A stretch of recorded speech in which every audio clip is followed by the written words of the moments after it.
শুভ সন্ধ্যা বন্ধুরা। গোশালা থেকে ঘুরে আসার পরে যখন আমরা মায়াপুর ইস্কনের যে মন্দিরের দিকে যাচ্ছিলাম, আর ভিউটা শুধু দেখো সন্ধ্যেবেলা কত সুন্দর।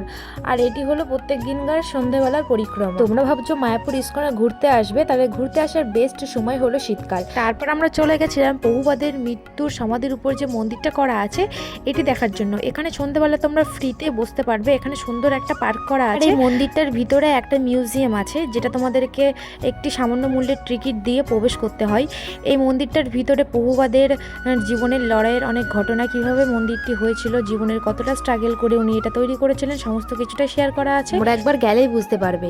তো আমরা চলে এসেছিলাম তারপর চায়ের দোকানে একটু চা খেতে। সন্ধ্যেবেলা অনেকটা খিদে পাচ্ছিল। মায়াপুরে আশেপাশে যত দোকান আছে সমস্তটাই ভেজ, নন ভেজ অতটা পাওয়া যায় না।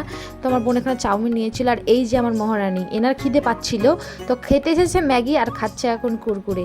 চা খেয়ে তারপর সোজা চলে এসেছিলাম আমরা ভুট্টার দোকানে। এখানে প্রথম দিন ভুট্টা নিয়েছিলাম। মন্দিরের সামনে একটা আন্টি ভুট্টা বিক্রি করে, খুবই সুন্দর, মানে একদম কচি কচি ভুট্টার, খুব মিষ্টি। সন্ধ্যেবেলার ভিউটা দেখো, চারিপাশে এত সুন্দর দোকান আছে, তোমাদের মন্দিরের বাইরে যেতেই লাগবে না, মন্দিরের ভিতরে পরিবেশটা এতটাই সুন্দর।